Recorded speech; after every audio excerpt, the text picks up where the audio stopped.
Hi, welcome to Building SaaS with Python and Django. My name is Matt Lehman, and on this stream we work on a Django app, and I teach you how to do web development and all of that sort of stuff with Python. So we're going to continue on that tonight. We're going to work on some UI changes that I've been making to do something with my homeschooling application that I've been building, so hopefully you'll stick around for that. If you want to keep in touch with me, there's plenty of ways to do that. I'm usually MB Lehman on the internet, so you can find me there on Twitter, GitHub, all these places. If you like what you see after watching this for a while, please like, comment, subscribe, do all the things that make YouTube happy if you're catching the recording there, or follow me on Twitch if you're catching me there. I also want to thank the supporters I have on Patreon, so you can support me too if you want to on patreon.com/mblayman. And I want to shout out to Rupert, Andrew, Dragos, Patrick, Eric, Philip, Miguel, Peter, and Shivan. Thank you so much for supporting me financially, helping me produce content that I put out for the community, like podcasts and such. All right, cool. You are free. Hey, welcome, Giovanni. You're free to ask me anything about Python. Wow, I can't even type at the start in the chat. Good start, Matt. Python, Django, or web development. That's what I'm here for. I work on a project, but this is just part of what I do. The other part is teaching you all, whoever shows up. So we're going to get into the project this evening, and we're going to get back to one of the issues I've got open. Let's start with the pull request. So I've got this pull request that I've been working on for the last couple streams. I took a break last week, but getting back to it this evening.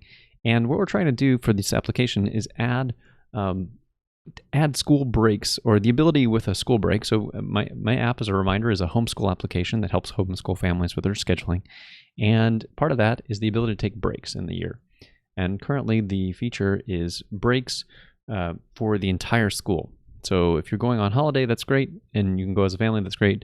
But if you ever have a need to have separate holidays for your kids who might be students, you can't currently do that in the app. So I've been doing a ton of modeling changes to make that happen. That's what's all in this particular PR that we've got going on here, and what I've been working on for the past few streams. And we're now at a point where the data model is ready, and the API underneath it is ready, and it's time to then surface that functionality to users. And so what we're going to do is work on the UI changes that make that available in various forms, and see how far we get. With any luck, we'll finish off this feature and be able to move on to the next thing. But that's the plan. So let's dig into some code and see how this is going to go. I do have some current changes from the previous time we ran this, and to be honest, I have not actually worked on this project in 2 weeks, so I don't even remember where we were. So I think maybe the best way to start to get myself oriented is to just run the test, make sure everything's passing, and see what to-dos are left in the app. We were using some to-do markers, and I think they might all be gone, but I don't remember. So if there's things left unresolved, we need to resolve those as part of this process. Looks like, okay, all the tests are passing, that's good. So let's add whatever was from the last set of changes. And the other thing that we want to check is, what issue was this from? The issue is 4.6, nope, that's the PR. So that's not right. So let's go to the issues list. And the issue that we're working on is 434. So I think I had something in the code that was to-dos for 434.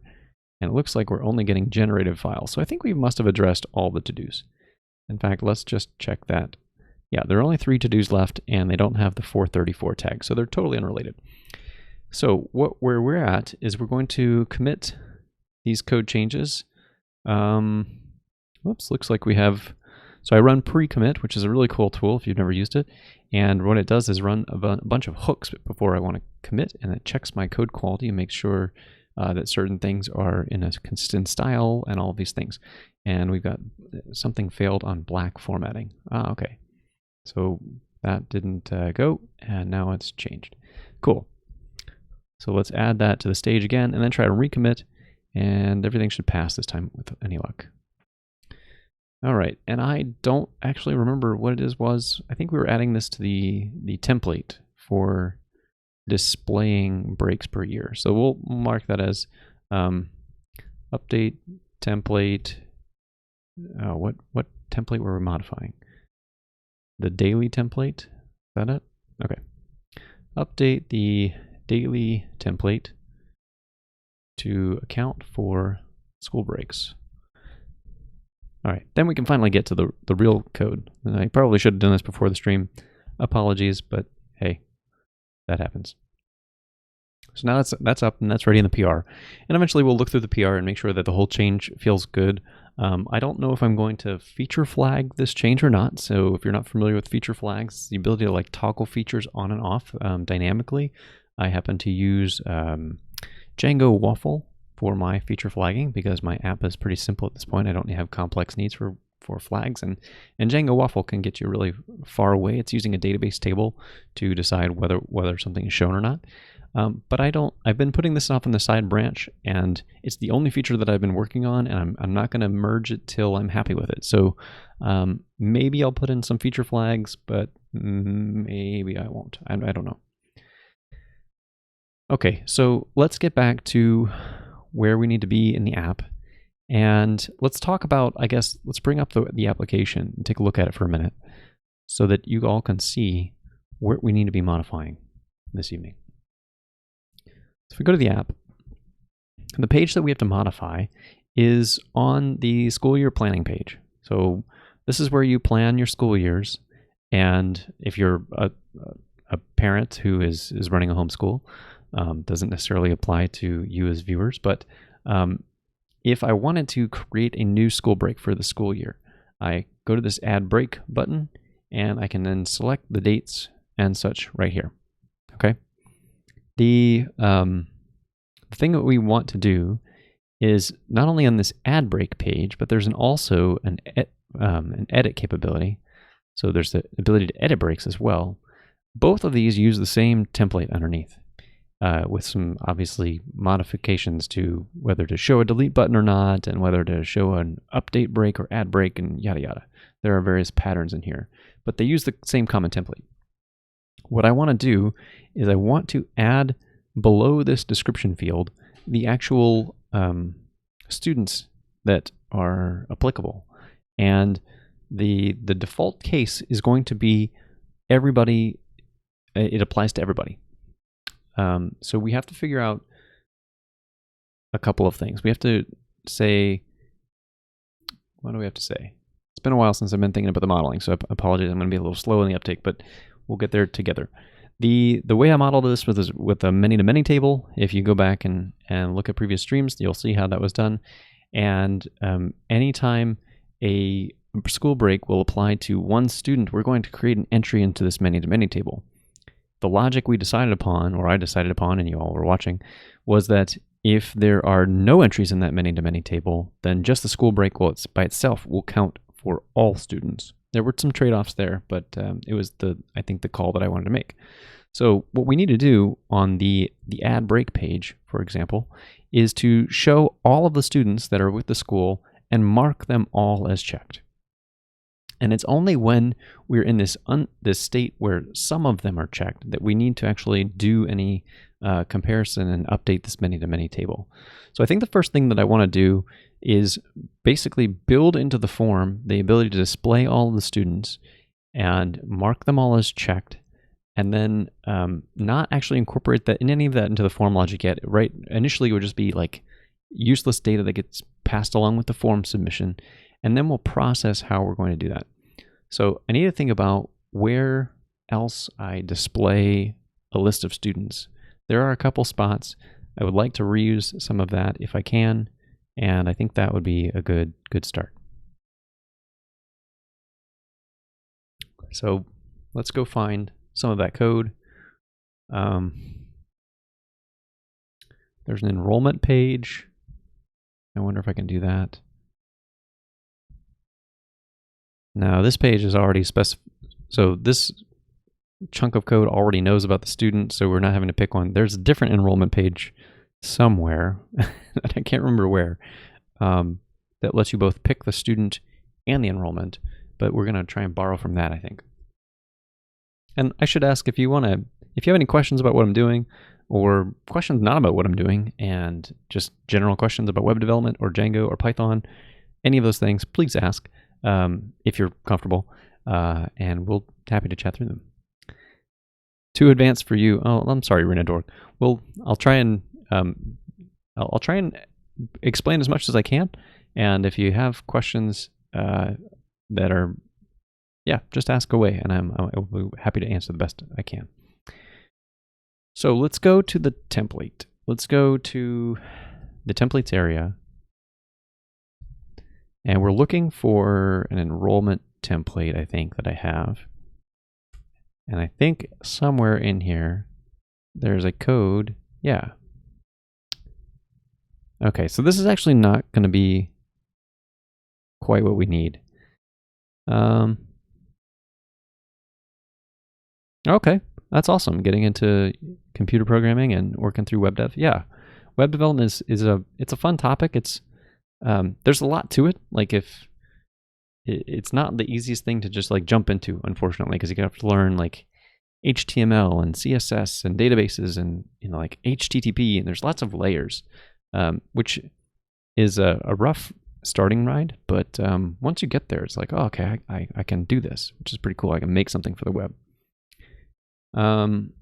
Okay, so we've got this chunk of template, and what this template is saying is it's going to do radio button type buttons, so the toggle selector kind, which will go and pick them all. But what we actually need is checkboxes. So that's a little different. But maybe this is a good enough starting point for this, and then we can try and adapt. So let's try that. Let's go take all this template here. Let's go to the student break page. So the template there should be a break template. So then we've got this other form, which is a chunk of HTML code. And on here, after this stuff, let's just drop this here for now. So this is going to be wrong. It's not actually going to, it might not actually even display anything yet. Yeah, I'm pretty sure it won't because we're not passing any student data in, but it's a start.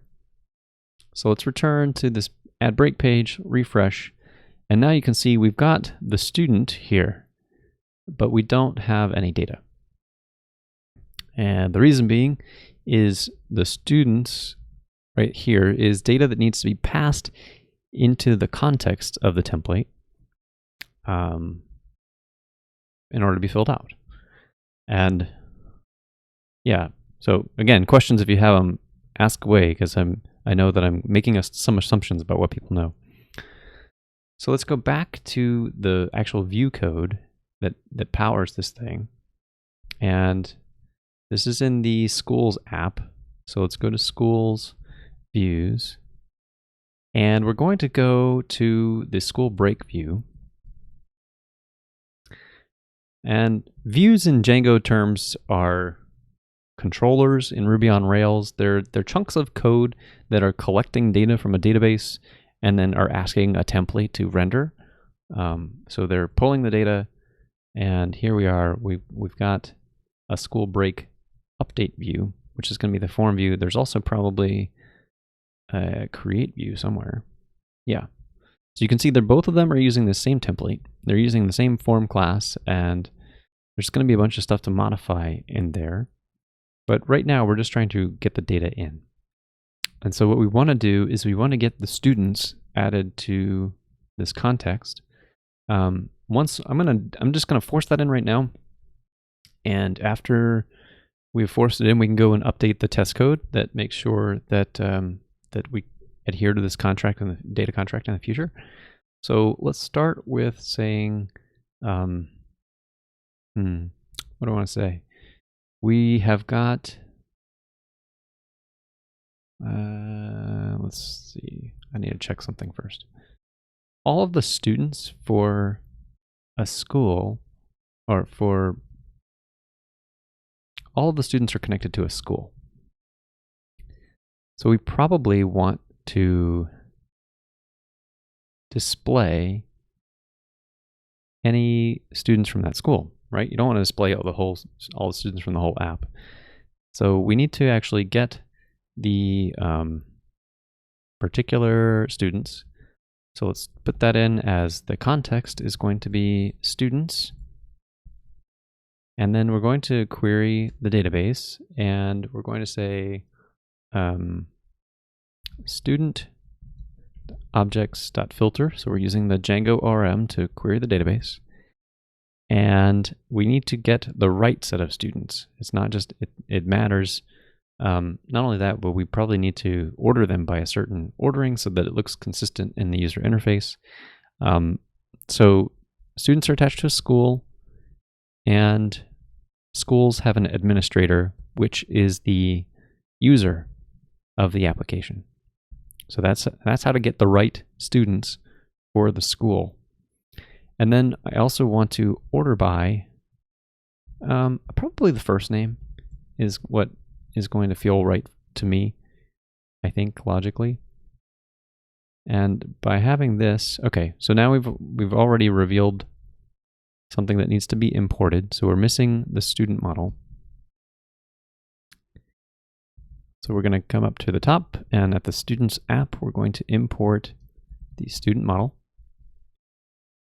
That fixes that up. And we don't need to look at the models anymore. So with any luck, because I stole this chunk of code from a different area, now that we have the students in the database, we're going to get a radio. We should get a radio display, which we do. This is not what I want, but at least we're seeing that the data is appearing in the form that I want it to be in. So what I want to do is change the type of these to checkboxes, and then we have to change more than that. So each checkbox has to be specially processed. So they're each going to need unique names. If you're done HTML forms, with the form submission, what we want is whether something is checked or not. And so that's going to be interesting, because actually I think when you submit a form online and it goes through a standard HTML form, there's a couple things that happen. If you have an unchecked item, it just will be ignored. It won't be submitted at all. And if you have a checked item, it will appear in that form submission. And let's make this clear with validating forms is no fun sometimes. So let's try and change this to the types that we want. So instead of a radio, I think this is checkbox. Is that right? Okay, now these are checkboxes. Cool. That's cool. I actually like how it looks. And I like that I still have the labels. So the trick that I'm doing to get this kind of hover going around the whole thing, and like I don't have to click here. I don't know if you noticed that. I'm clicking way over here and it's checking these. The way that that's possible is by wrapping the input in the label. And so the label, I don't know why it works this way, but it does. But if you surround a checkbox with a label, then the entire label becomes the selectable thing to make that happen. So I find that makes for much bigger, easier targets. I'm sure there's probably some accessibility reason why I shouldn't be doing this, and somebody could educate me on that. But yeah, I'm happy with it for now. And until the day somebody says don't do that, I would rather do the label surrounding the input. Okay, so we've got these things checked. Right now they're all referring to the same name. They all are for student, and that's where this kind of falls apart. So I think what we need is that I also need the name to pass in the student ID, and we're going to have to parse that later, I believe, and get clever about this, which I'm not crazy about doing. Like it gets down into manipulating and pulling data off of the form names. Is Django like Node or Node.js Express? I'm not using like real words there. I believe they're pretty different. So my understanding is that Express is pretty minimal. To your second question about like packages, yeah, they're both packages that you can install, but the difference is in mentality. And so if you look in the Python ecosystem for web development stuff, you're going to find Django, of course, which is what I'm talking about right here. And you're also going to find Flask. And these two are probably the most popular packages in that ecosystem. There's also another one that's coming up, Fast API, that is very popular as well. That is like it's like a modern version of Flask, maybe. Nah, it's not a fair comparison. Fast API is pretty popular, but it's like it says in the name, it's very much centered on designing APIs, so JSON APIs and stuff. Flask is what's considered, they call it a micro framework, and it just means that it doesn't do a whole lot for you out of the box intentionally. It kind of keeps it small, and you can, in fact, let's look at the minimal Flask example. So here's an entire application, and so this appeals to a lot of people because it's very comprehensible. You make your app, you make a function, you return some stuff, and you put this decorator on the function. If I understand Express correctly, I think it's similar to Flask. Again, I'm not an Express developer, so I've not really used it, but I think Express kind of has this similar mindset of let's make something small that does one little thing very well, and that's what it does. And then if you want to add to that, you bring in extra packages to extend it. So Django, in contrast, is much more akin to Ruby on Rails, which is the Ruby web framework that kind of does a lot of things for you. The other one that I would compare Django to is Laravel.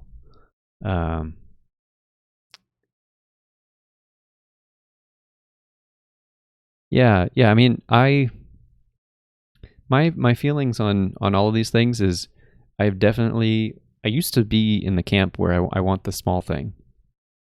And over time I've moved to the opinion that don't make me think about a lot of these things. Don't make me plug in stuff.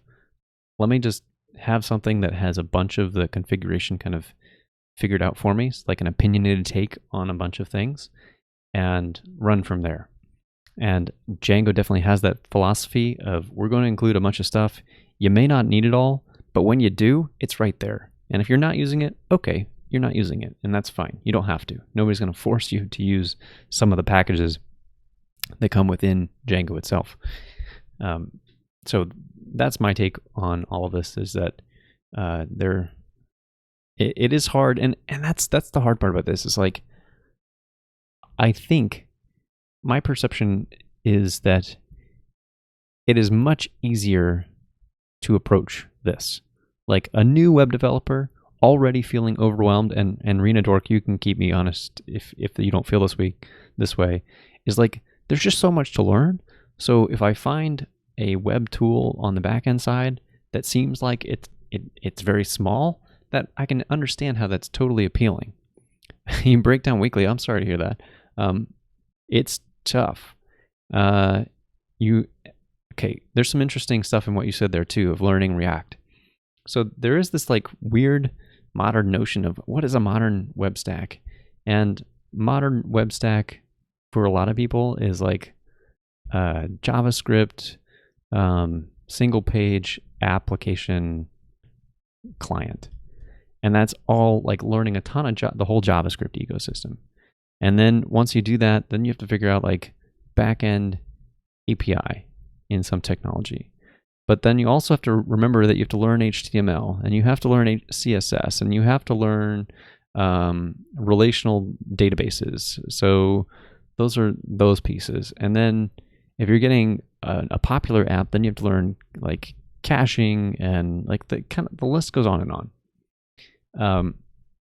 So this totally makes sense why something like Flask is so appealing, and that something like Django can be so daunting, right?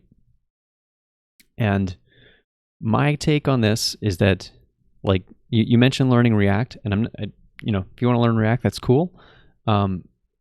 Django having server-side rendered templates means that there's actually a smaller surface area of things to learn.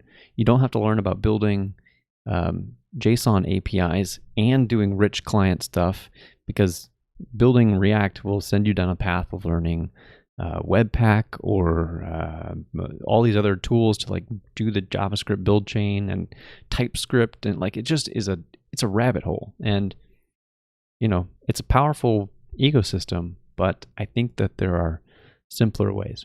So although I would agree with people's critique that Django by itself, like you look at the documentation, there's a lot of stuff in here, and that's pretty scary. But my take on this is, if you follow through the tutorial, the parts that really matter immediately will become evident. And then these other pieces that are cool and important and like deep down in here about understanding the security and internationalization and all this other stuff, you can get to those when you're ready. So that's why I like the Django model, is that the pieces are already there. Somebody has already thought that stuff through. And when you finally get to that point of, hey, you know what? I'd like my app to work in English and Spanish or whatever language you might want to do it in, then you have those tools available to you. All right. So that was a little tangent. Yes, I do. I am a professional software developer. I work for Doctor On Demand, and we're a big Django application website, telemedicine. So I think about web development a lot, both as hobby and as my day job. Okay, let's get back to looking at this chunk of stuff for a minute.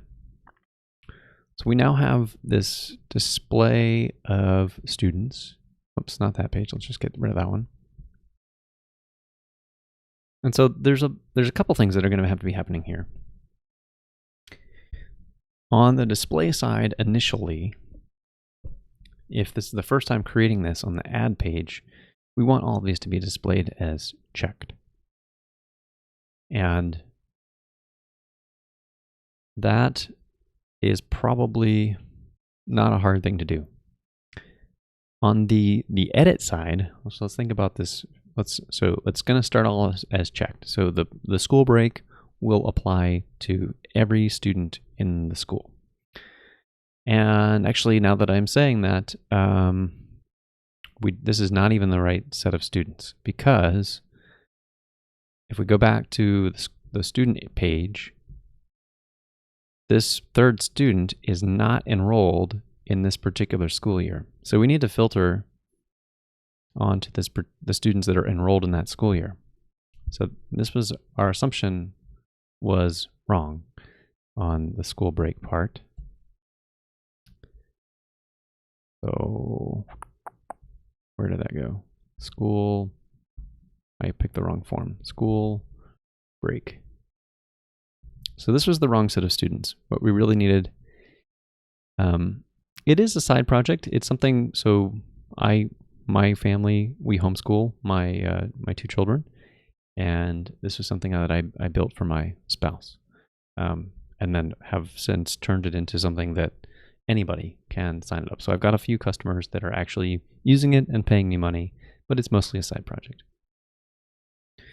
Okay, so we can't just query students of the school. We actually need to get all of the students from the school year. Is what we really need.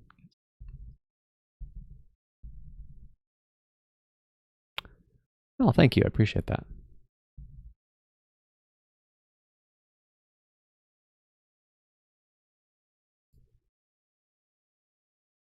Trying to think through if this is going to cause problems, because no, I'm not gonna. There's a rabbit hole here that I don't want to go down, but I think it's gonna work out.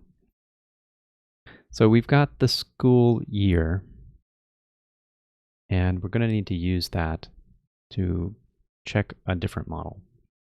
So there's another model in the Students app called an enrollment. And the enrollment is what connects the students. Come on, where is it? Class enrollment. To a particular school year through this grade level. So when we query for here, what we really need to do is get the students that are enrolled, which is something else. Can't remember if I added any fields. Just this one little helper method. So I kind of want to say, what do I want to say? Let's try this. Let's try creating a new helper method. And good luck with your project. And good luck on your journey into learning web development. Let's try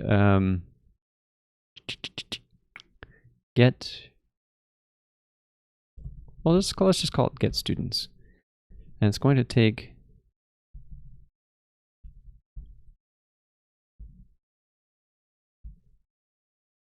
get students for school year. I think that's what we want. And we want this to be a class method. And get all the enrolled students in the school year. That's what we're after. So in order to do that, we probably want to provide a query set of this. And I'm putting this in a method here so that we don't have to do as much object ORM mapping stuff directly in this. It'd be nice to, because this is very specific to saying like, I know the structure of what filter is there and all of that. And so I don't think that's what we want. So instead we want to return something like the class itself is the model. So class.objects.filter. And to get the enrollments,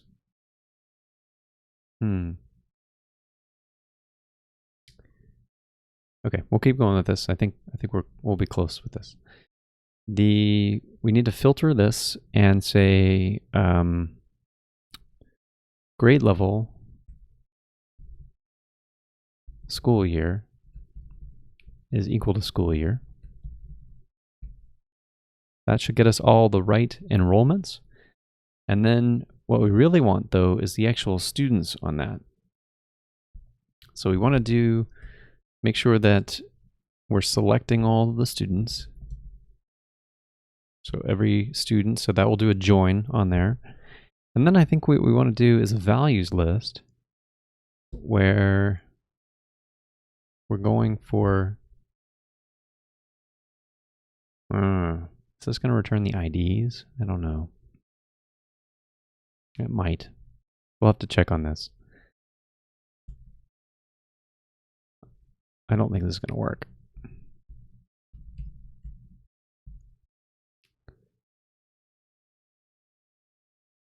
Okay.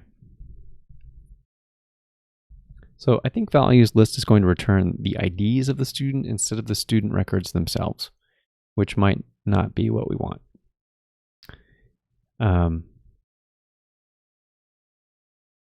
There's probably other ways that we can think to do this. Let's try this method though and see if we're even close. So let's take this context, comment that out, and recycle it. And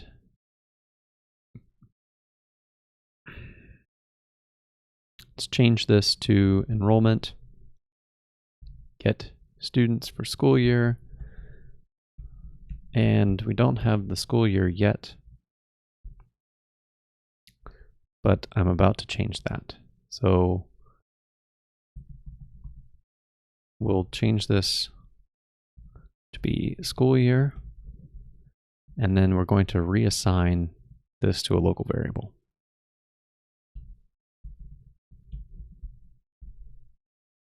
Okay, So that's using the new method, but I'm not sure that it's what we want. We'll see.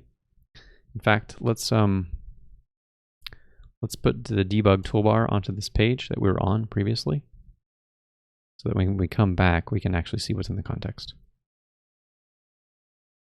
Yeah. Okay. So it's closer in some way, but farther in another. It recognized that there are only 2 students, but you can see what it's really displaying here is the ID of the student. So when we said values list, it's not giving us the real student record. It's just the IDs that are associated with the enrollment. The enrollment is holding the foreign key to a particular student. And so we did get the right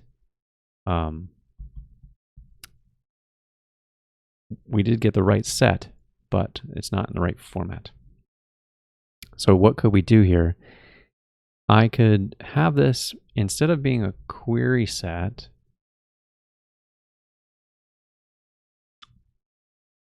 well,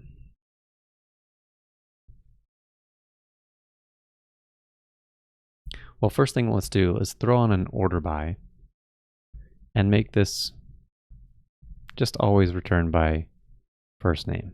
It's probably not a specificity that I would really want long term, but it's not a bad default. And then here we're going to change this and assign it to the local variable of enrollments. So now we've got local variable of enrollments, and then this is why I'm not crazy about this, is because you lose some power when you strip away the query set aspect of it, but we can get the list of students by doing this. Like we can say for student in for enrollment in enrollments. So now we have a Python list of the students, which will render just fine, but it loses power, as I kind of hinted at, is that by being a list, you can no longer pass that in as easily to the ORM, which may be a reasonable trade-off here. If this was important that this be a query set that I could manipulate in the future, I could probably flip some of the stuff around. Like the student model is already available, so I could get the enrollments, the enrollment IDs that are relevant, or the student IDs that are relevant from the enrollments, and then pump that through a student query set, but I don't think that's going to be necessary. So let's try refreshing. Oops. Okay, I messed that up. So it's not just, the first name is actually on the student, so I think we need to do, I think this will work.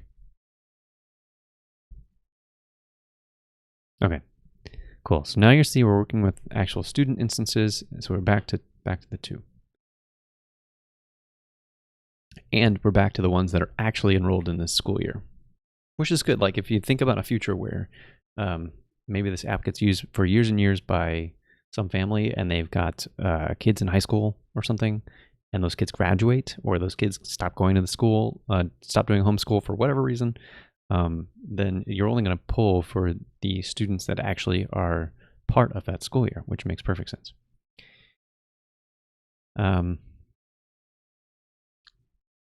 Okay, so now we are in a better position. This is what I want, so I'm going to get rid of that. And we can also get rid of the student model.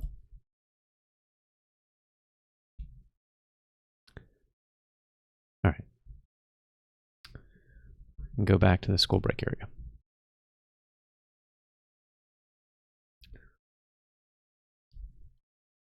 Okay, so we are going to need, let's write down that we'll need a test. We'll need to test this, but I don't want to do that right now. And I guess in case we don't finish this tonight, let's put test 434, because that's still the ID that we were working from.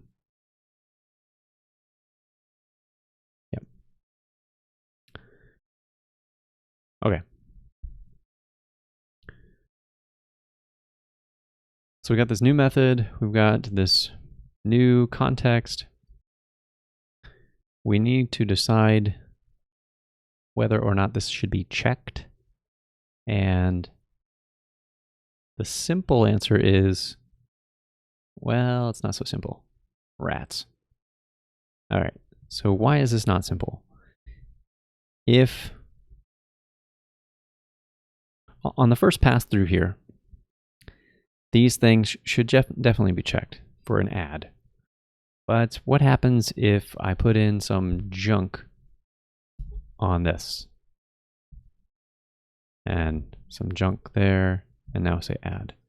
Those are not going to validate. It's going to say enter a valid date. And look what happened. So the checkboxes disappeared. So the form, its state went away. And that's not cool. Now, that's not going to be a common thing, and maybe I shouldn't fret about it for now. Maybe it's like a nice to have in the future kind of thing. Because most of the time, people are going to input a valid date, and then they'll probably notice that the thing won't be checked.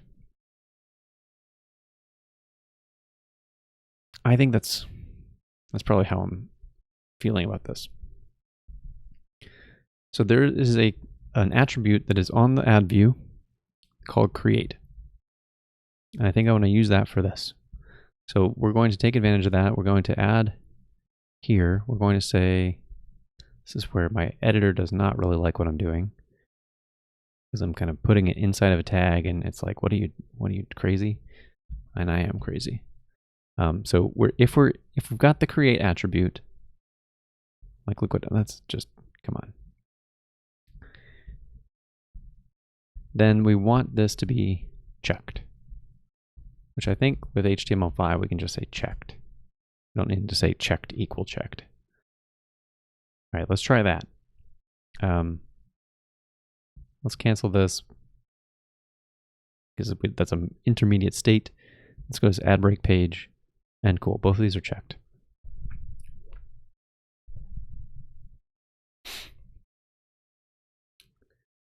So maybe that's enough of like starting state for this to proceed. Yeah, I think that feels good. So what are some other error states that we need to think about? There could be a state where there are no students, and in that state, we can simulate this right now by doing this and overwriting it. In that state, we don't want this. Like, this looks ugly, right? It looks ugly to me. Hopefully you agree. So I want to just hide the students display if there are no students. So let's come up here and let's say if students. And then take this whole tag and drop it in there and indent it. So now it's hidden when there are no students. And what scenario would this happen in? Because if you think about a school year, it's like, well, wait a minute, shouldn't there always be students in a school year? And yes, when the school year actually runs, that will be true. But there is a time period where a parent might be planning for a future school year and they aren't ready to add their kids yet, and they're just like adding grade levels and courses and stuff, and they don't want to be thinking about this, and we don't have any information to display, so we can just say nothing matters. So by adding this like little area of protection around this, it kind of cleans that up for that case that, while uncommon, maybe, will still happen. Nice little UI notice. Okay, but that's not the case right now. Our case right now has students in this school year.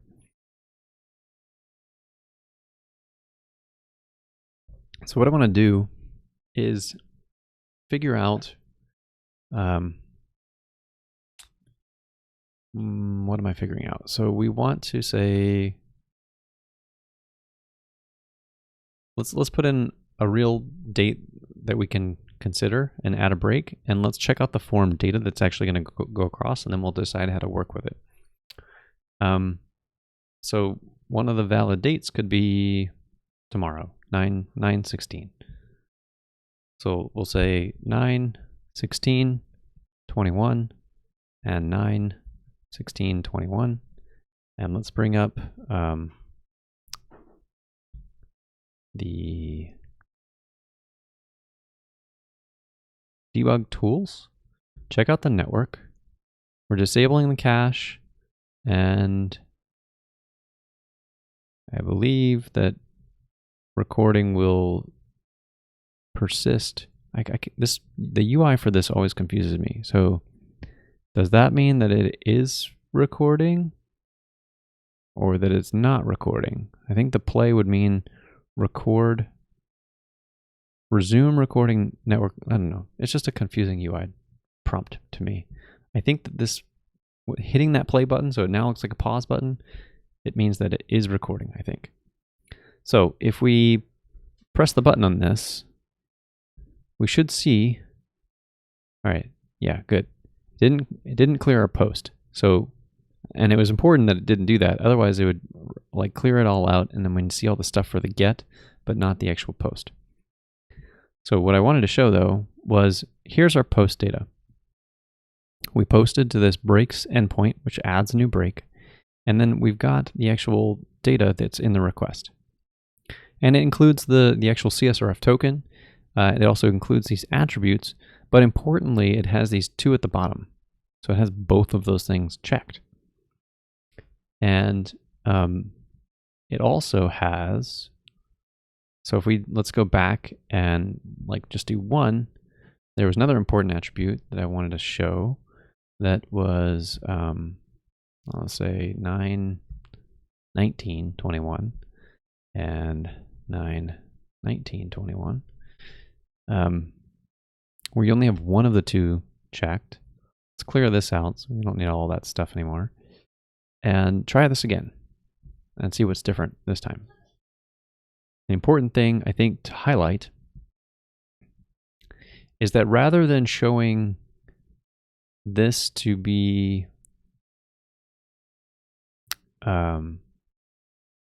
like showing the other student with nothing there, it just doesn't include it at all. And that's going to be really critical.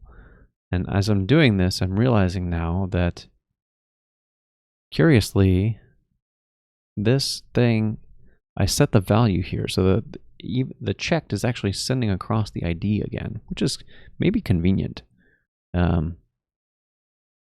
Probably is convenient now that I'm thinking about it.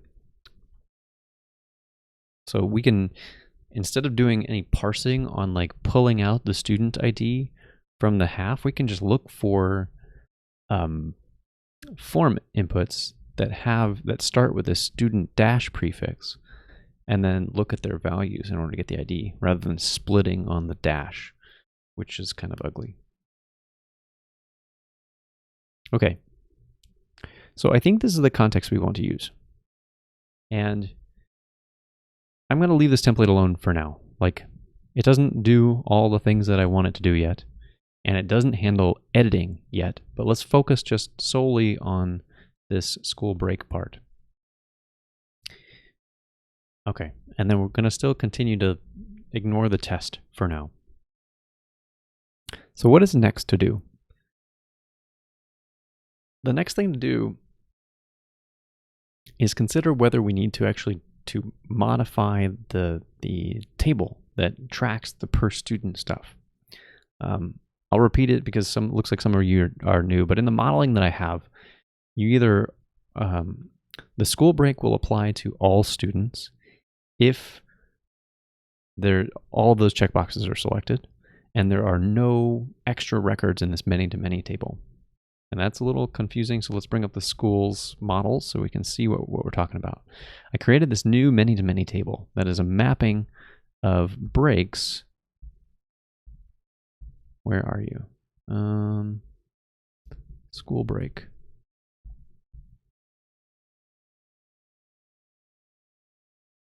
Here it is. So there's this many-to-many table that is implied through this students attribute on the school break. And if there are no records in this many-to-many table for that break, then it means that the break applies to all of the school year for everybody in the school. If there are some students in this particular many-to-many table, it means that the school break only applies to those students that are checked.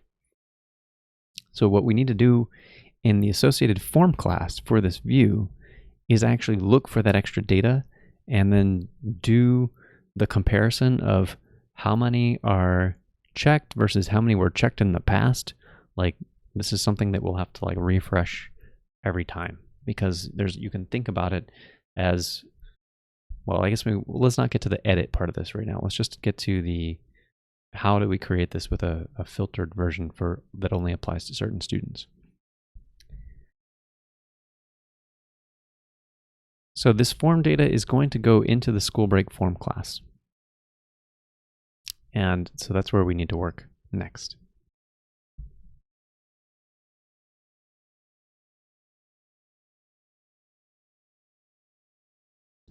So here we have the school break form, and it does some stuff already. It's got some interesting validation that already exists on it. But really, the area that we are interested in right now is probably the save part, which we don't even have defined right now. So this is a model form, which means that, and because we haven't defined a save method, it's going to use the default save method from the model, which is going to create a break, which is what you want in the simple case. Like you don't want to have to say to the database, hey, save this record into the database. You just want it to do the thing. And there are times though where you need to override that. I don't even know if there are any. Nope, there aren't. Let's see if we can find an example where I have to do other stuff. Yeah, so here's an example where there was more work required for a form. So this particular form is about coursework, and there's just, you either update it or you create it. So I had to override the save method because it was going to do different things. So the particular view that we were looking at was a create view, which knows how to work with a model form. And by working with the model form, the create view, when the form is valid, will automatically call the save method on the model form, which, as I said, will just create an instance. And this is where we need to override that to add this extra many-to-many mapping, which may not be there. So there's probably two things I want to think about here is like, do we need to do any form validation on those fields that are checked? And my gut tells me no. Like if there's somebody who's doing something malicious and is passing in weird IDs, I'm just going to ignore it, and I'm just going to try and save what I can. We'll do the comparison in the save and just assume that all the IDs are fine. Maybe that's not the right thing to do, but it's the approach I'm going to take. So we're at, let's go back to the other forms class on the school break. And here we are, school break. So we want to have the save method. And I'm pretty sure the save returns the instance. So let's actually confirm that. Model form.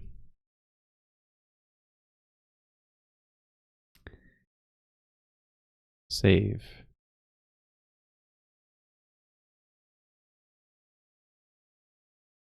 Come on, where else are you? Save method. Yeah, okay. The save method on its own in the model form will return the instance. Oh, interesting.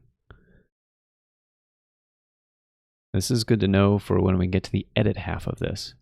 So the edit half can be past an instance, which is curious.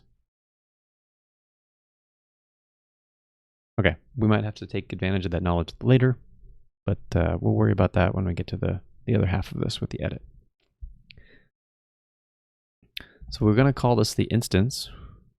Or you know what? We know what this instance is going to be. So let's call it what it is. It's going to be a school break. And we're going to call super save method. All right. And then we're going to in order to keep consistent with the API, we want to also return the school break. And to prove that this is actually being called, we can say, let's put in a little string here for the moment and then create a new, let's just exercise the application and just prove that we're hitting our new code here. So we're done looking at this for now. We can add a new break for the 20th.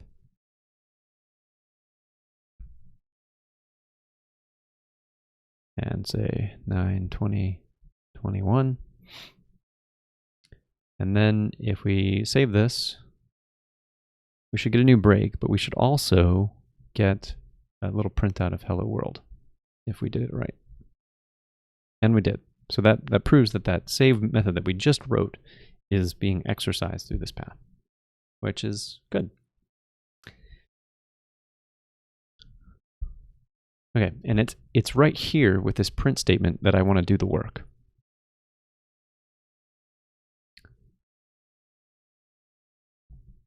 So the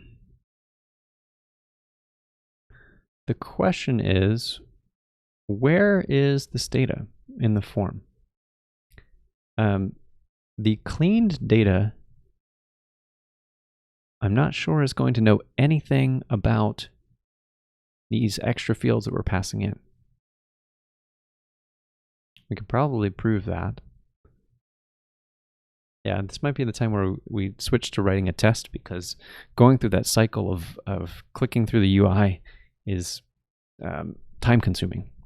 And writing this test once, while it'll be time consuming initially, will be payoff in spades.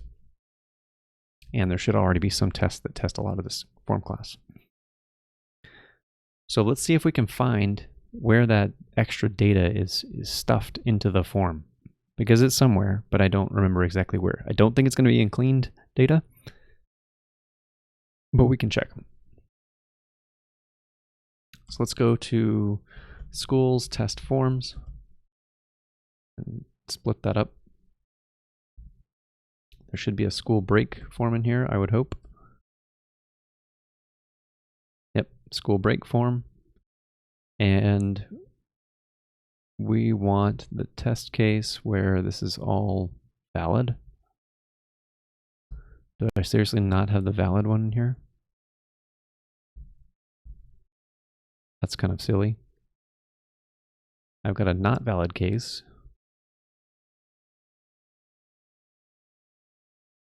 I've got a subtest case, which is way more complex than I want to be.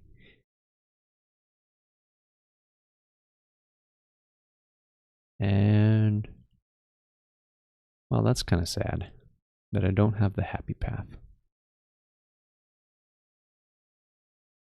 All right, let's write a couple tests.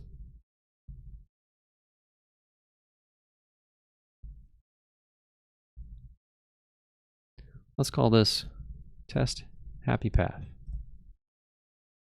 Now let's call this test create. A school break is created. That's what we're aiming for.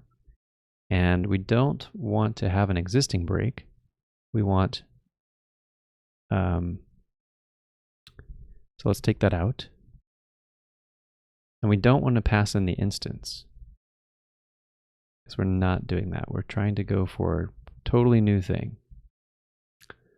So we want the school year.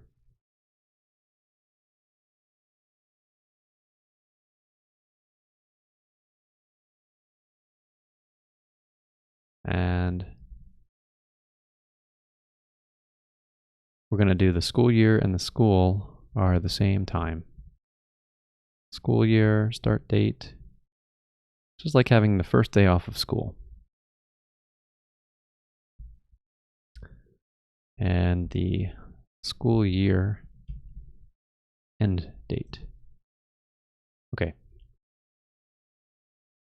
And so we want to do an assertion that there is a school break on this school year. So we want to check that it's valid. That's true. Now let's just check that it's valid.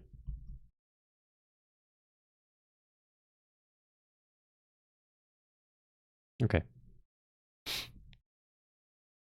That's only really half of it though.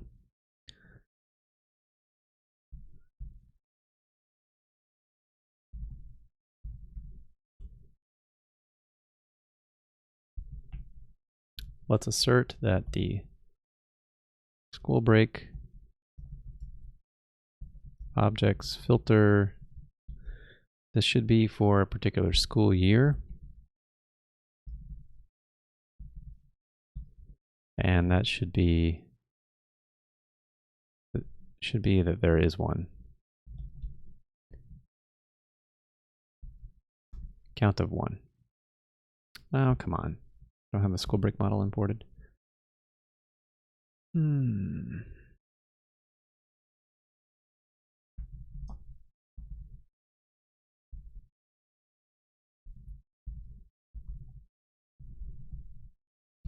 Surprising.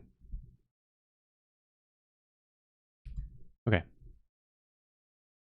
Test pass. That's where we want to be. Now we're able to get to the next part of this, which is right around here. So let's take this sort of happy path test case, now that we've set that up. And let's go back down to the bottom, create a new test, and say, well, I don't know what this test is going to be called yet. We'll just say to create 2 right now. It's not accurate at all, but I want to put in some extra data here. And then the data we want to put in, let's create 2 enrollments that go to the same school year, which will create 2 students in 2 grade levels, and we just have to connect with the actual school year. So let's do enrollment factory is equal to, or it's going to take a grade level of a school year with the school year being the same.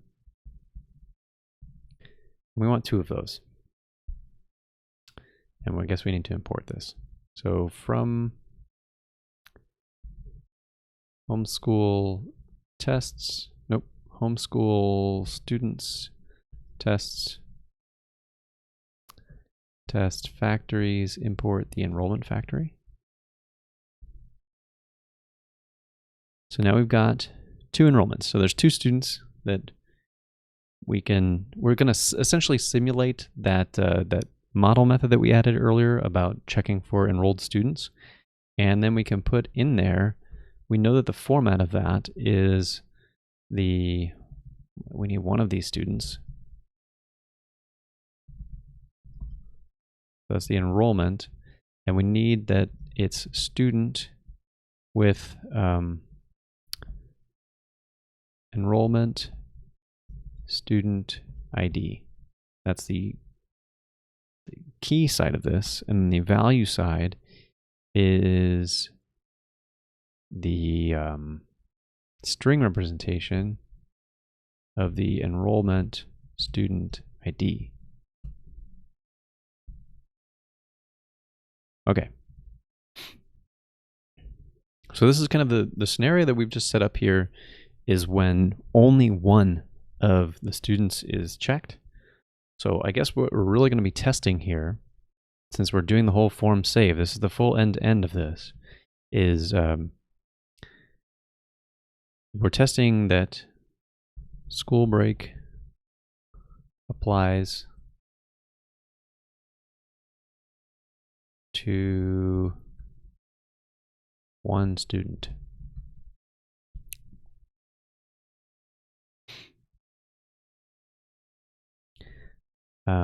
This is really school break creation.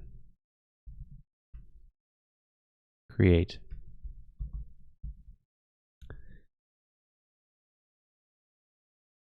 A school break is specific to a single student. That's the gist of what we're going for here. All right, hopefully all this data in this test makes sense. The thing that we want on the bottom is, yeah, the data has to be valid. We don't really care about the assertion anymore that it's valid. I'm pretty sure that's still true. There should still be a school break on the other side of this. What doesn't happen yet is the associated many field in the middle that we need to get. And that's, so we don't have a valid assertion yet. So let's write that to do assert many to many exists. That's what we're really after. That's like the proof that we set this up correctly. And not only that it exists for the right student, which should be a given, but just to spell it out.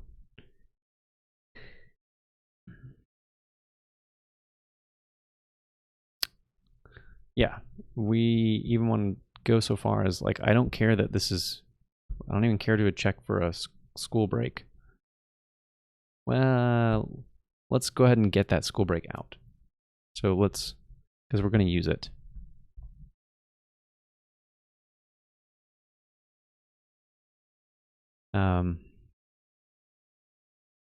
Hey, Stephen, welcome. I'm doing pretty well, sir. How about yourself?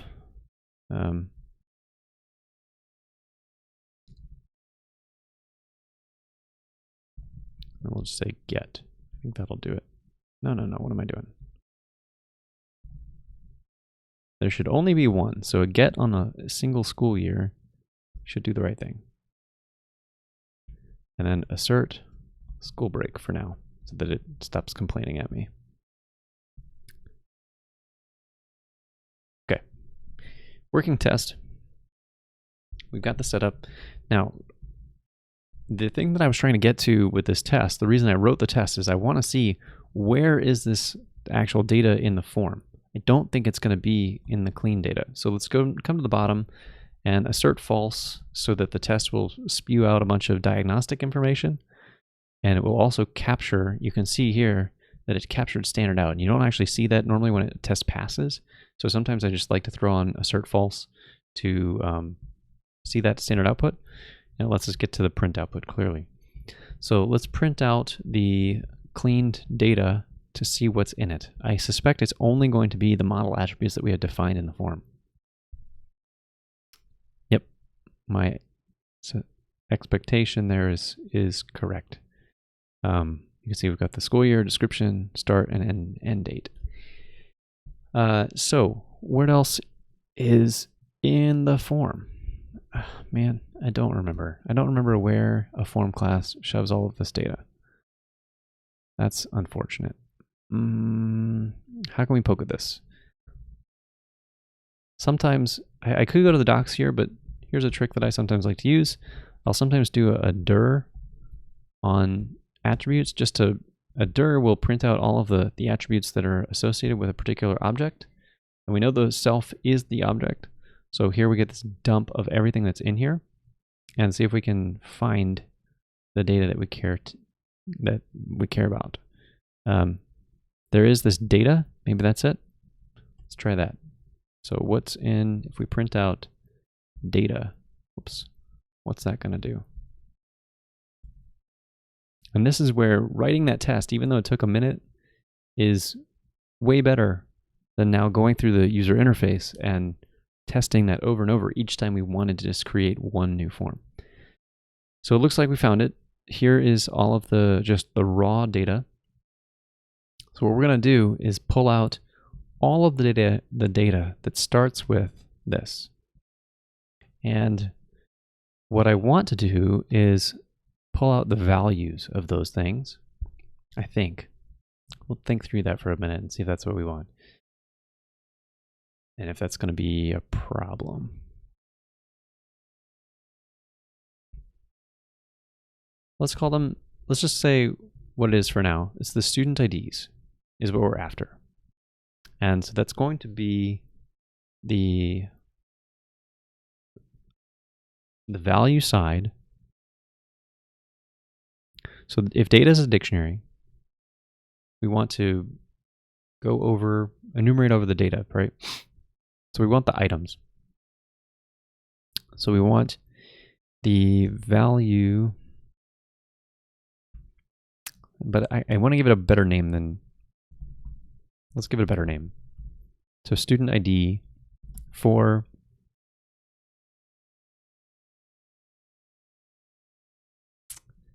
I think this will work. For key student ID in self data items. So items, right, gives us the key value pairs of the dictionary.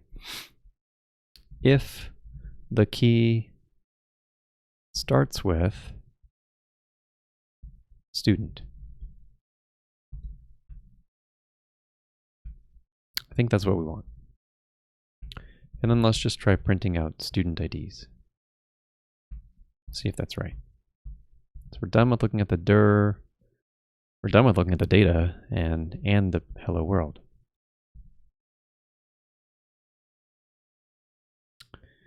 And we've got the one key, string key. Cool. So the question what do we need to do here? So here's where it starts to get complicated, because we have to consider, well, we're still only considering the add case. So I guess we can start with, we can make some naive assumptions here.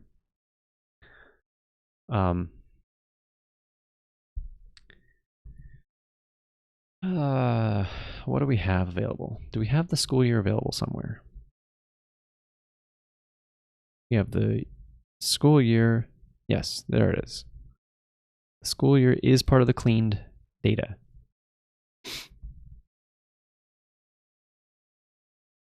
And if we're getting to save, we've already passed through is valid, so this is like way downstream of this stuff. So we should be able to say school year equal cleaned data. If we wanted to be really safe, we would have to do a get, but I don't think we need to. Can't think of any case where it's going to run through save if it hasn't been cleaned, because school year is required. Okay, and then we can say enrolled students is equal to enrollment get students for school year and pass it the school year. And we can trust that this is right because the clean data, there's already a cleaning that checks that the school year is allowed, is by this person. Like you can't get through here if you weren't the right person. So that's already okay. So I think we're pretty good on that school year part. Let's come up to this area. Let's go to the top and say from homeschool students models import enrollment. And that gets us the enrolled students. And so now we can say, we can do this a basic check. So in the add case, the only time that we want to add this many to many field is when the number of checkboxes doesn't agree with the number of enrolled students. Because remember, the template side, we're checking the boxes by default. So that means that if the person hits submit, that data, I can expect it to come with the form submission.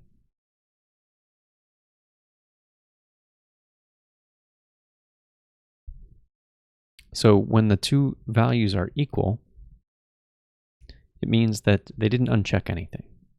And at that point, it means that we don't need to create any many-to-many records, because when nothing is checked, that's when the school break applies to all the students. All right, so hopefully you followed some of that logic. If you didn't, don't worry about it. It's okay. So we want to assert, like, if the length of student IDs does not equal the length of enrolled students, then we have the scenario that we want to check stuff. So create M to M. And I'm asserting right now that this will be the case for our test. Yep, because in our test that we set up, we created 2 enrollments, and we only put one of them in the data for the form post. So it is kind of that case of we only want this first student to have a break applied to them.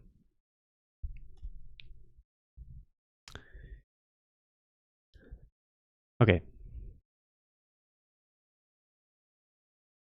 So now, how do we get the right one?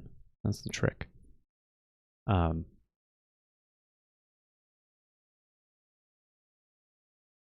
I'm still ignoring the editing case, because there's a possibility. Think about this. When we get to editing these, it gets a little harder.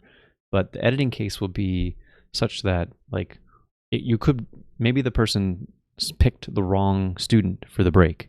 Like, they meant they're one kid versus the other, and when they hit save, they got it wrong. So they come back into the edit page and they flip the checkboxes. In that case, like, there's definitely a change in the many-to-many relationship. So we might have to, like, delete one many-to-many and add another one. But I don't really want to think about that right now. I think I just want to do the add case, because it's going to be simpler. Okay, so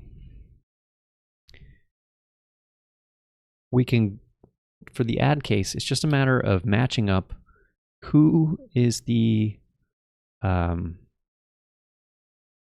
yeah, this is actually really manageable. Cool. Let's say,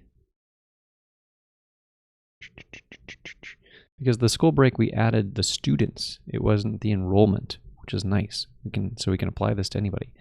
So we want to, for every, we need to find all of the students that match the student ID list. So we would need to filter it down to,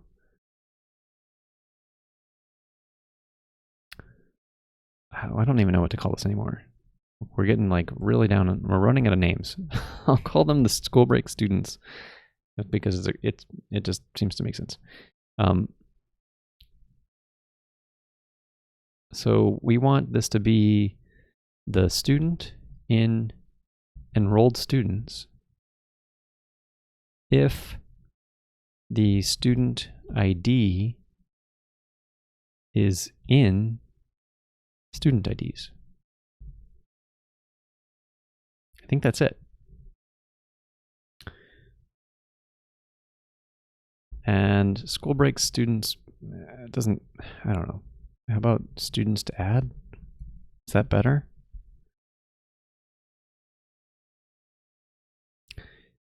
I think that might be better, only slightly, but let's try that for now.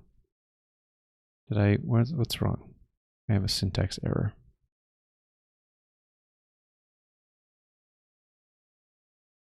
What? Oh. Student for, wow, terrible miscomprehension. There we go.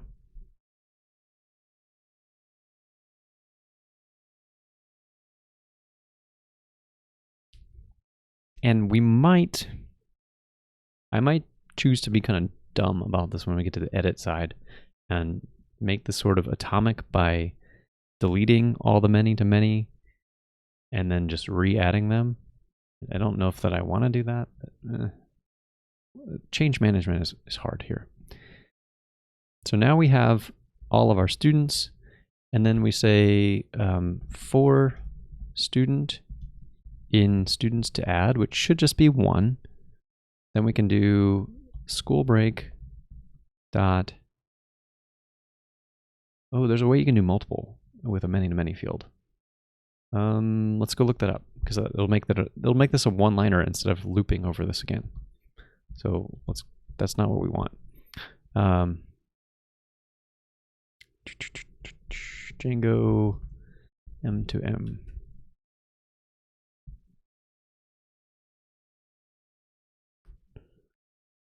There's add, but there were other methods, and we looked this up last time, but I don't remember what it was.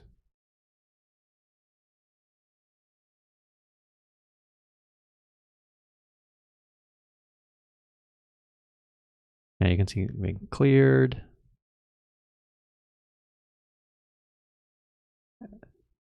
Is it set? Set will take a list. I think it might be set.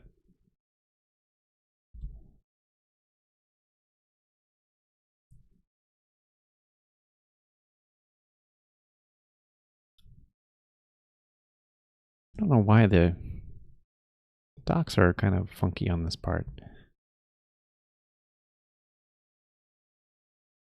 It'll make it really clear on what the actual API is.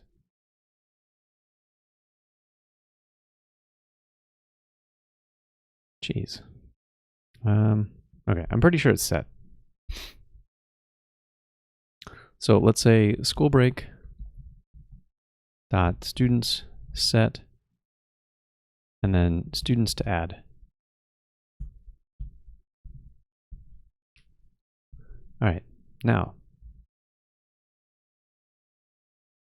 the thing that we should be able to assert is that the student from up here, the enrollment, and the student that is in the many field should match. So let's see. Let's assert that the school break students count is equal to 1. That will confirm that we added just the 1. And then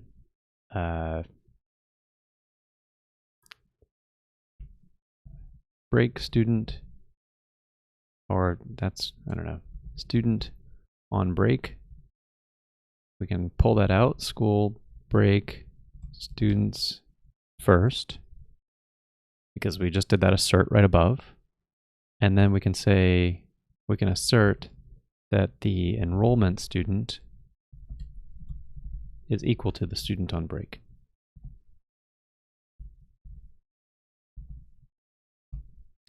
I think, yeah, cool.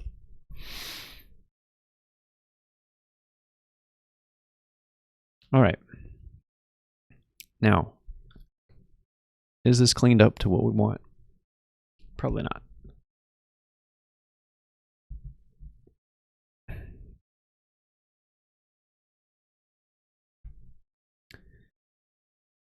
So what can we do next? Let's add a doc string. Save the break and record any student specific breaks in the M to M. Just that's probably good enough.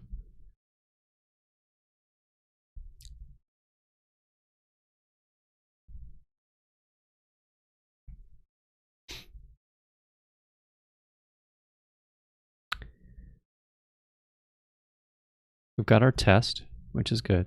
We haven't tested that other method, model method, although I guess it is tested indirectly here because we used it again in this different context. So this is the magical part right here, is we're checking for these student IDs to get the IDs out. And let's make sure that we think through this condition now. So this definitely works for the add case. It's right. Like,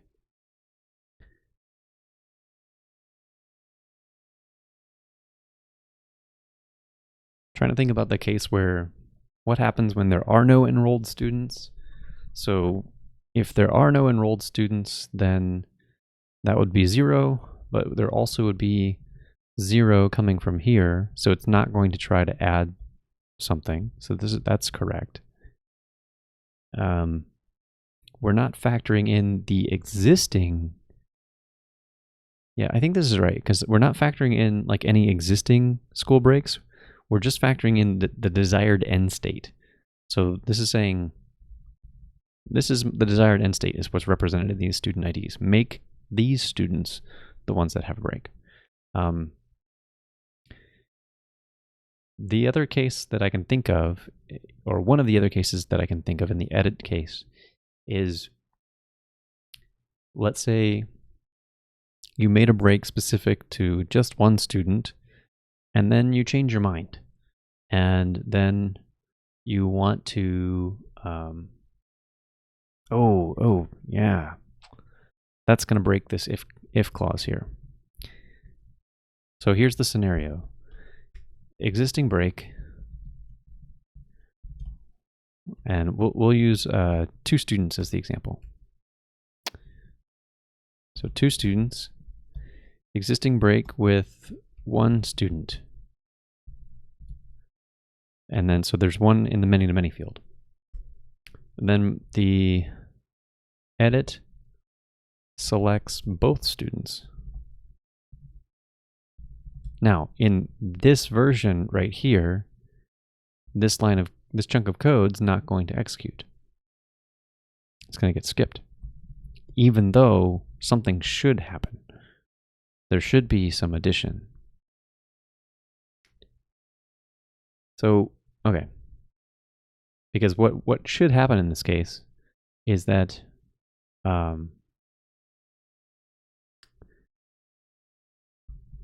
if both students get selected, then it should clear. It should actually, counterintuitively, and this is the weird part about the logic, and it should actually clear out any many-to-many in the field.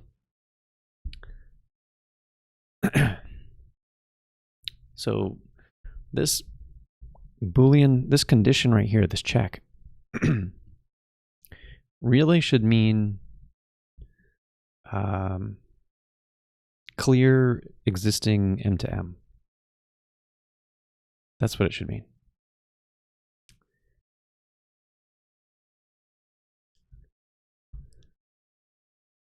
And it should be, yeah. And it should do that all the time. I think that's going to be the simplest way to manage this, is if we do it all the time,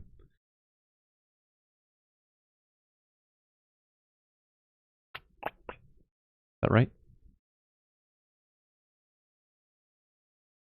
So we add when we want to add, and we only clear if they go back up to all of them. There's also, okay, there is a clean case here that we have to figure out. So there's a to-do. It's not going to go in the save method. It's definitely a clean thing that we want to check on. And that is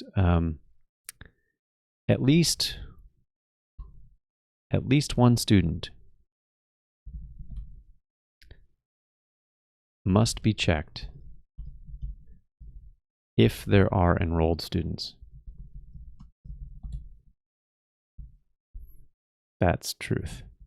That's a good clean to check on to guard this. All right, so we've got the enrolled students, we've got the student IDs. I think I want to reorder this.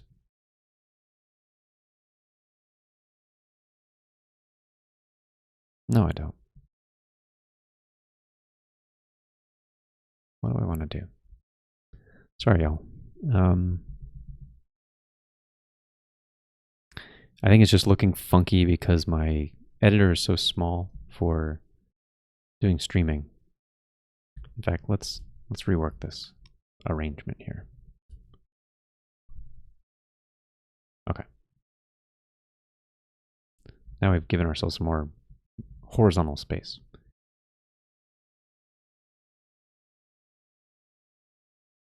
So let's refactor this into a variable. Let's say clear per student breaks.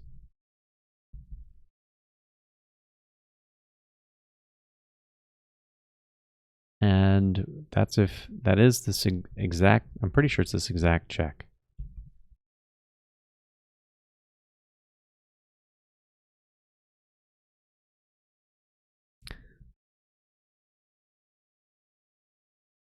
Is that right?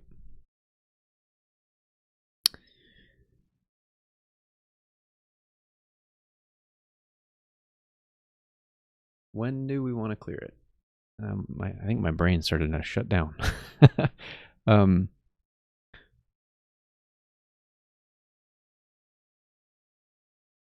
You actually want to clear it when they are equal, I think. So when they're equal,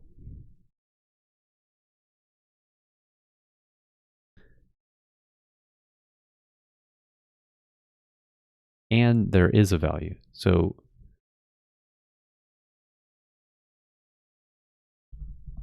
whoops. So what we want to say is bool of student IDs. So there has to be some length. And the length is equal to this. I think that's what we want. Because we don't want to clear anything when there's nothing to clear. So actually, instead of student IDs, we should check on enrolled students. If there are no enrolled students, it doesn't make any sense to try and clear anything because there's nothing to clear. And then we want to clear it when the number of IDs reported back by the form, in other words, everything's checked, matches with the enrolled. So that's when we want to clear it.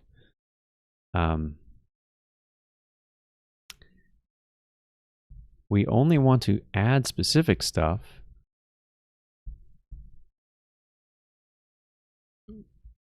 when that difference, when there's a difference there. So if not clear per student breaks. Is that right? The variable seems weird, but I think that's right. Or really, yeah, that variable name doesn't ring true to me. Because this is like defining an action that we want to do, but that's not really what the guard check is. So let's put it in terms that are actually clear of like what is this thing actually testing?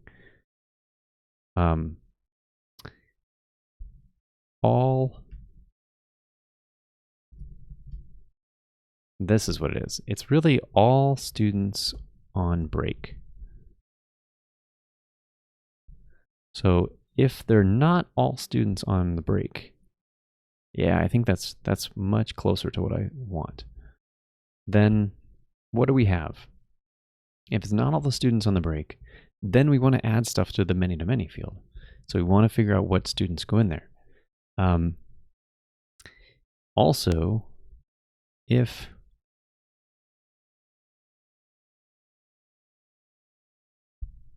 oh, that's interesting.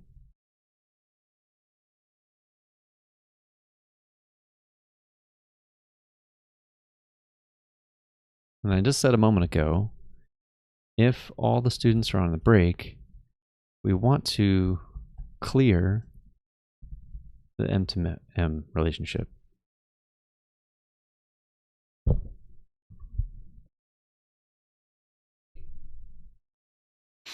I think that's right. But this case still applies. We've got to clean up that, like, this is an edge case here. Because I think what we could do, we could write the test that actually sets up the break with the many to many, and then come back and prove that this edge case is still not right. It's still going to break.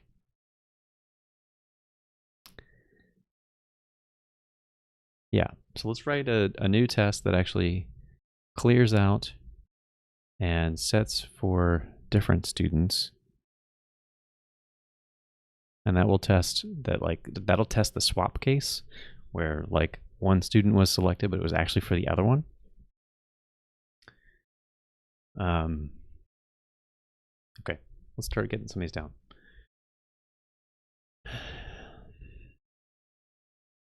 And what we're kind of backing ourselves into is a solution for the general edit scenario, which we haven't really addressed yet. Because in the edit case, something needs to go in here. So maybe we're getting ahead of ourselves. So let's just put this as a to-do for now.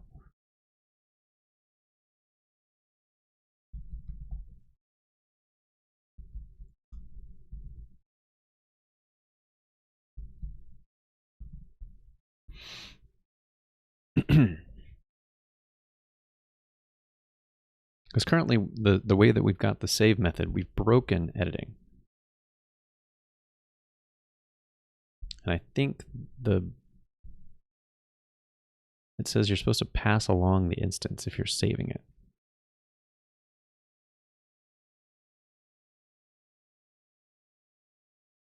What happens if instance is none? Like, what is, let's go back up here and fail this test again. Is it failing? Should be. Okay. And then print out what is self instance, because I think that's what it gets attached to the form as.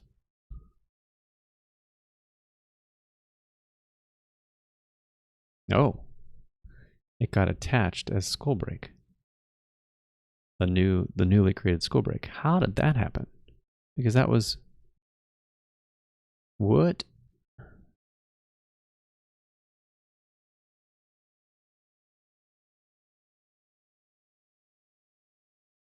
This is the save. This is before the super. What in the world? Oh, maybe it doesn't have an ID yet to indicate that it's just an unsaved record. Yeah, okay. That was tricky. So there was an instance, but it wasn't persisted yet. In fact, we could see if we do both before and after the save call, we will see that it goes from none to having an ID. So that proves that the save is actually doing the persistence to the database. This surprised me that wasn't a real record yet. Now, I bet if we, so are all the tests going to pass? Yeah, they do. So we haven't really, this form isn't really handling the edit case, or it's not showing it clearly. Surprising to me, because I would suspect that we'd have to pass in save. Oh, wait. No, we don't, because we know that the save method itself doesn't take any arguments. So that would actually be wrong. So it must just have some stuff internally that checks if there is an instance already that's pre-existing, which is determined by what's passed into the form. That's where it is. Okay. And there is a check earlier that has an instance that passes the school year in. All right, cool. Well, it's nice to know that we don't have to do anything related to like modifying this.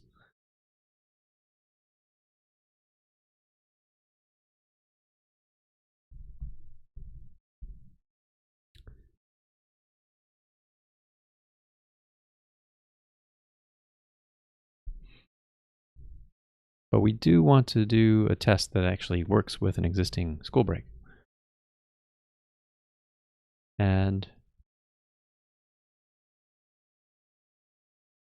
I don't really care about this assert.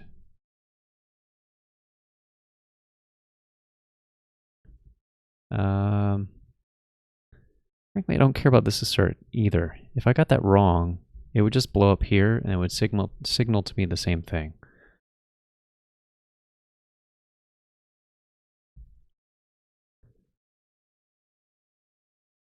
And then really what we care about, can we do this all in a line? Do we need to assign this to another variable? Well, yeah, let's not do that because it just starts to look ugly.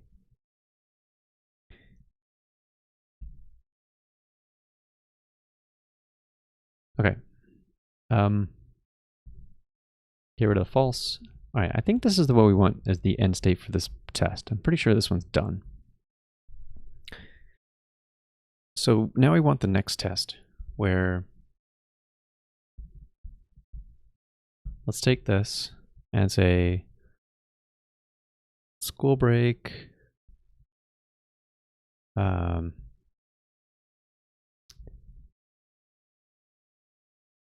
We want to apply it to all students. So school break, edit, clears M to M.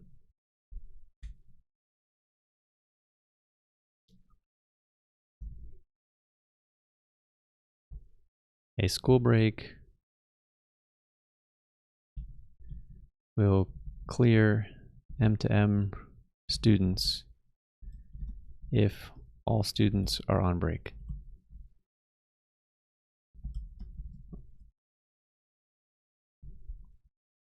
Okay.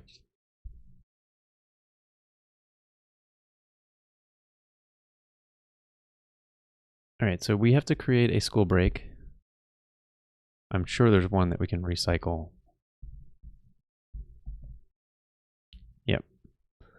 The way to do it, if we have to use the same parameters as the school year itself in order to match this up. We're going to need a school break. We're going to have to use it in a minute, so do that. And then we can say, oh, fine. Let's take out those variables.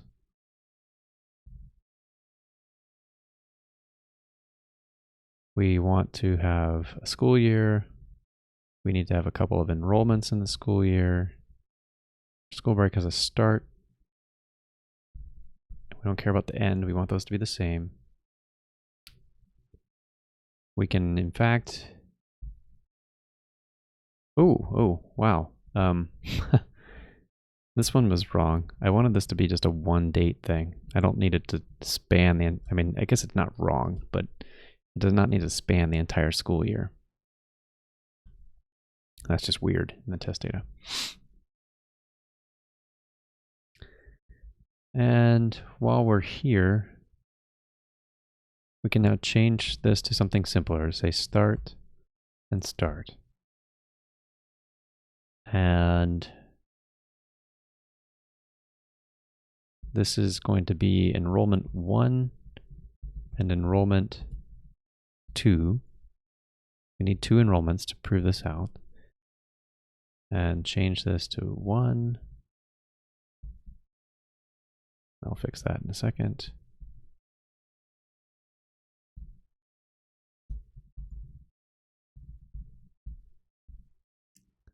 replace 2. Okay, so now we have the 2 enrolled students in the data. And what we want to do is we want to assert, we want to put the instance in there. Know that we're modifying the same one. We also want to go here and we want to say, I don't even know if we need to say refresh from DB. I don't think we do. What we're after at this point is to change the assertion to say that the school break students count is equal to 0.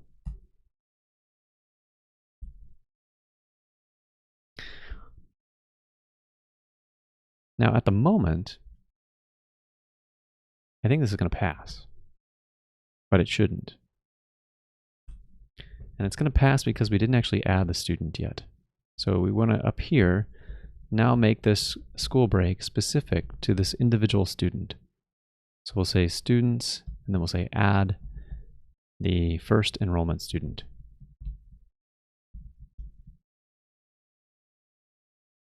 So that should add that many-to-many field. And now this should fail because we're not actually doing the clearing yet. So coming back to the code, we're now in this case where the length and the students match. So we should be clearing this. So we can say at this point, the school break we know has been persisted because it's after the save. And so it doesn't matter whether it's a brand new school break or an edited one, it will be the same. So even if the clear might be a no op, but that's okay. So we can say students and then clear.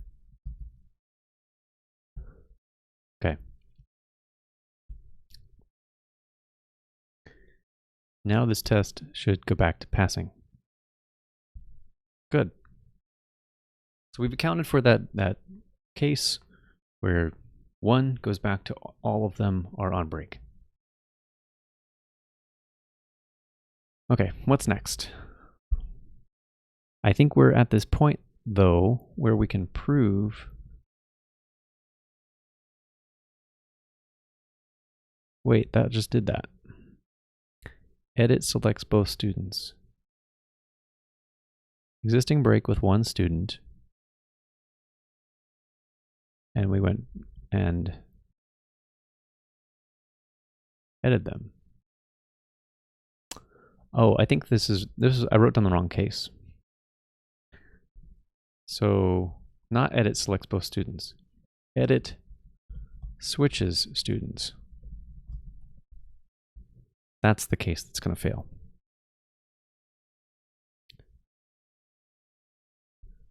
So we still, yeah, all right, but now we're pretty well positioned to change this. So we want to take this test and repeat this test. These tests are getting a little unwieldy with their data, but I think it's just the complexity of what we're trying to do here I think it is required.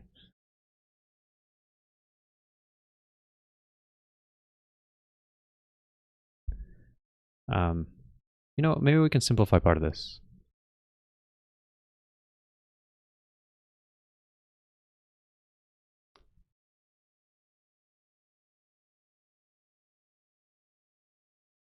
We don't really care about the start and end date. It just has to be valid.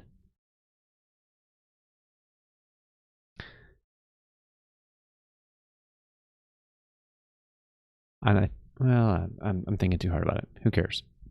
This is fine. A little bit more data, but who cares? So here's our new scenario. We have all of this is the same. We've got enrollment 1, but now we want to switch it to the outcome here is such that the second student is the one that we're going to modify. So now we want to say edit switches student break.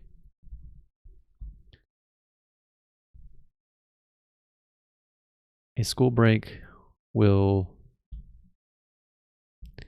switch students.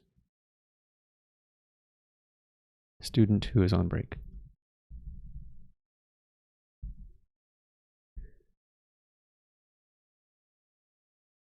Okay. So this is going to be wrong. This might actually even come back as 2. 1.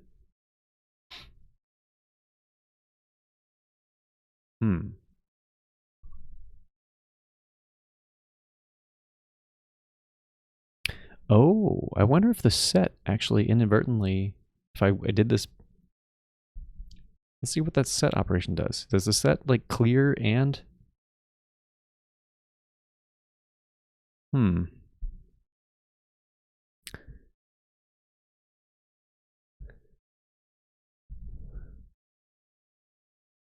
Why is this so hard to find, this API?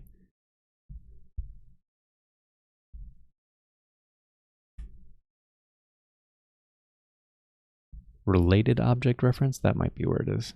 That's why it's like not obvious, because it's actually the related manager is what the student's attribute on the other side actually is.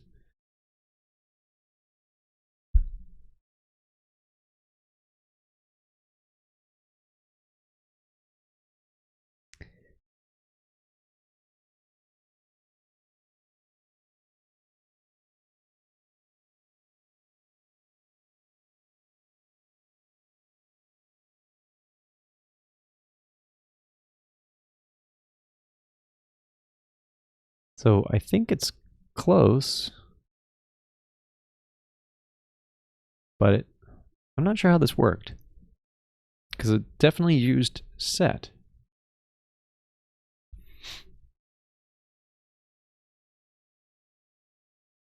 There's the set call right here,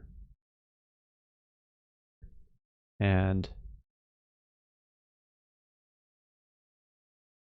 how did that work?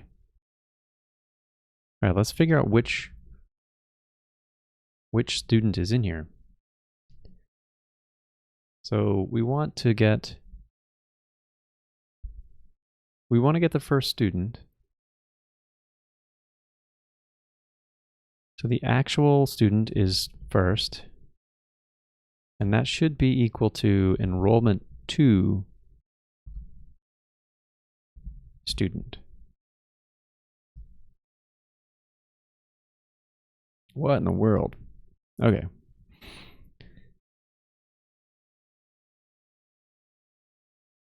Why?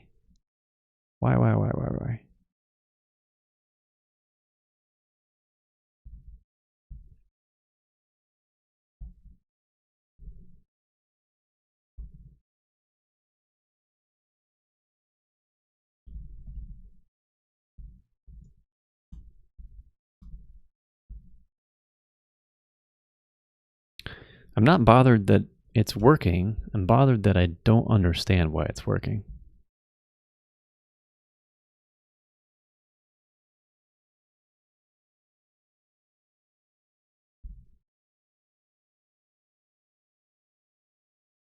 Okay. Let's just print some, like I don't think this clear is being called. It shouldn't be.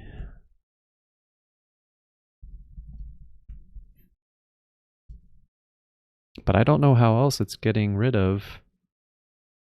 Like, how is it getting rid of the first student here? If we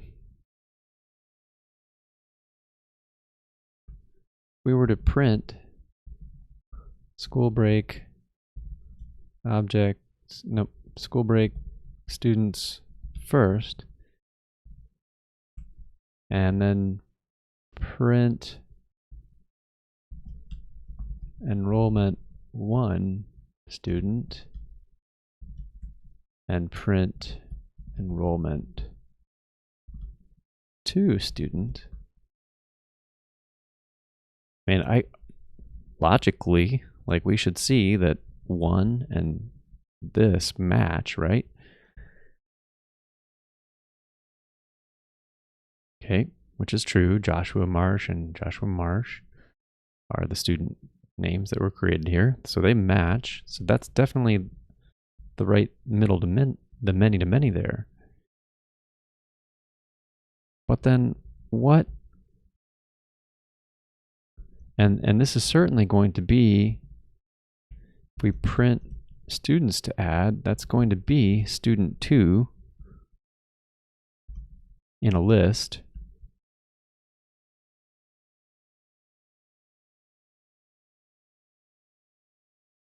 So, okay, this is student 1, and this Douglas is student 2.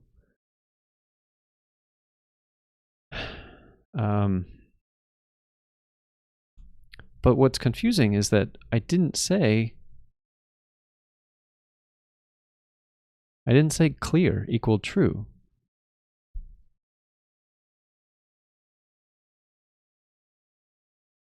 The elements missing from the new set are removed using remove, and only the new ones are added.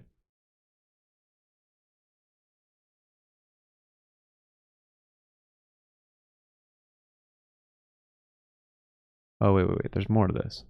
If clear is true, the clear method is called instead, and the whole set is added at once. Oh, okay. I think I'm starting to get it.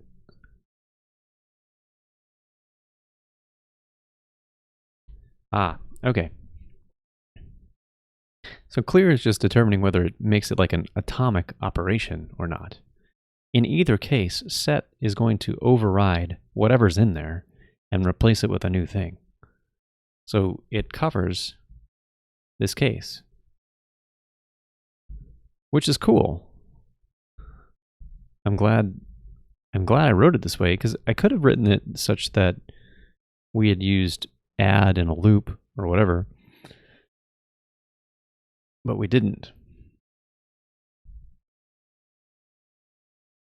So I think we've now accounted for the primary cases where you're either going to replace whatever's there if there is something to do, or clear whatever's there. And because of that, now look, like if we look, it doesn't take a genius to see that this is just the else branch of this guy. So I think what we want to do is get rid of the print, call this else, and delete this line. Delete the assert false. Delete these print statements. Run the whole thing.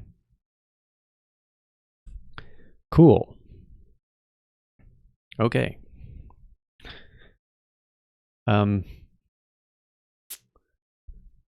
Great. What remains to do? So this is all the form cleanup. There's some clean stuff that needs to happen here because there's still an edge case that this thing is covering. We also, were there any other 434 to-dos that I still have in here? Right. I'm going to test this. Let's see. Well, let's write down, let's wrap up. Because I've been going for 2 hours. So what's left to do?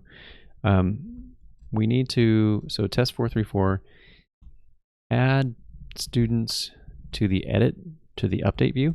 That's one change. We need to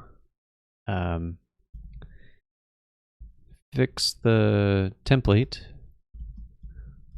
to show the right check boxes for the update view.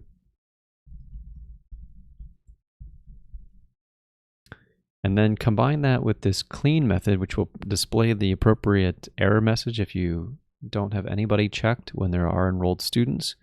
And I think that will cover everything that's needed for the UI here. All right, very good.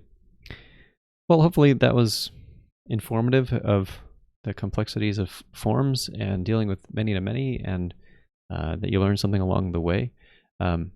Next week, we will get right back to this probably and pick this up. And I'm really hoping to finish off this branch as a feature that I would like to put out there, not only because I'm tired of working on it, but because I think it would be beneficial to my customers and to let them know that I'm still working on the app. I have mechanisms to like broadcast of, hey, there's a change in the application here, and I haven't used that recently. And so I don't want people to think that I'm not working on this, because as you know, most weeks I am.